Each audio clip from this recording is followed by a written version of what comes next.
Now we're just moving into a quick section on the Common Data Service. So the Common Data Service allows you to securely store and manage business data.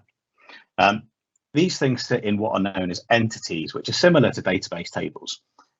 If you use Dynamics 365, this sits across, on top of the Common Data Service. So any of your Dynamics 365 data is also available via Power Platform using the agents that we've mentioned before. It's completely cross-compatible, but it uses the same permissions model. So if people don't have permissions to see certain data within Dynamics 365, they also won't get that data through the Power Platform. But the entities are the same.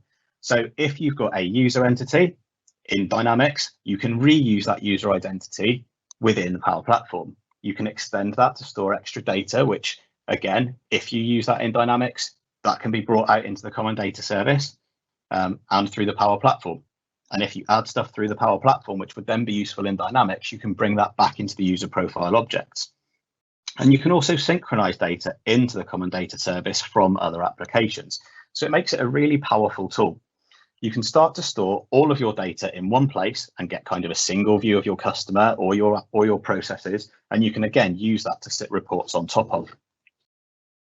So just going into the benefits of using the Common Data Service, we've touched on a couple of them previously. You can begin to centralize your data. You've got one place to see everything that's going on.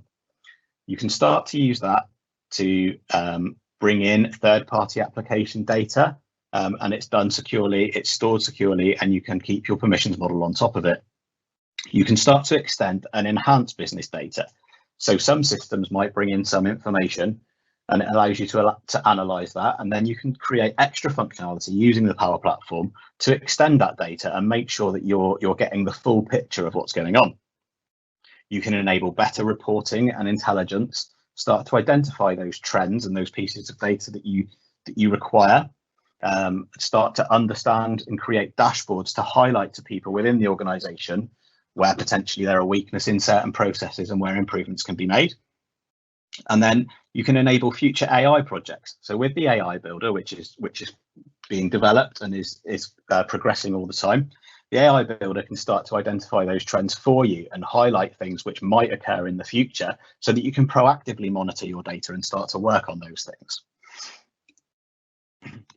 Now we've just got a couple of examples on how the Power Platform all works together to provide solutions. Now what we've gone for in these slides is examples that Microsoft have pulled together. And Microsoft have used the Power Platform extensively during the recent COVID-19 crisis to allow us to collect data, to communicate with users, and to show the benefits of the Power Platform for large scale but rapid development of solutions that can really work for your business's advantage. So the first example of this that we're going to use is the crisis communication application.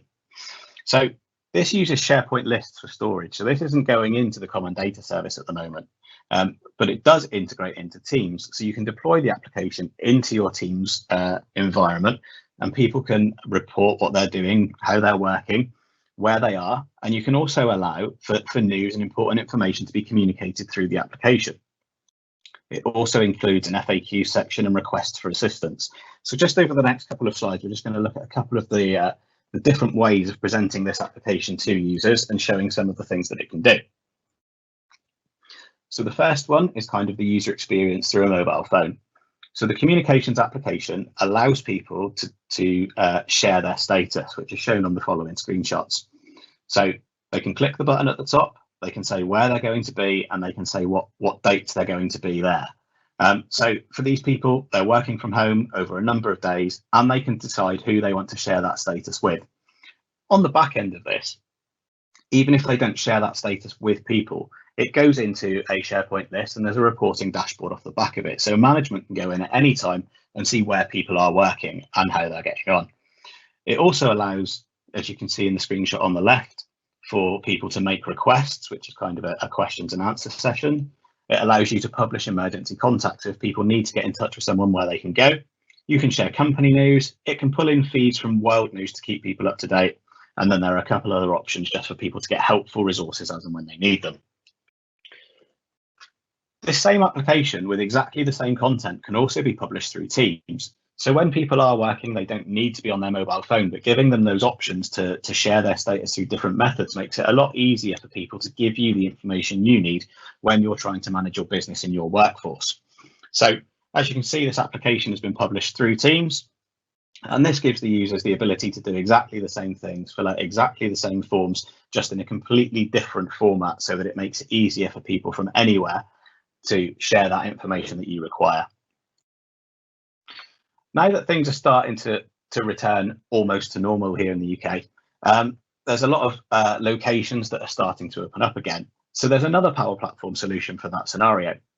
The Return to the Workplace application allows people to go through multiple steps. So firstly, it allows managers to manage their location's readiness. So they can go in, they can make changes, and they can log what changes have been made and how their locations are set up to be COVID compliant.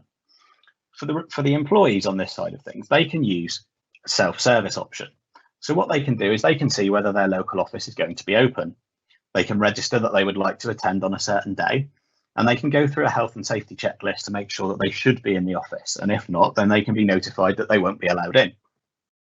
When they get to the office, they can also check in so that capacity can be monitored and the status of the office can be kept an eye on to make sure that there's no overpopulation.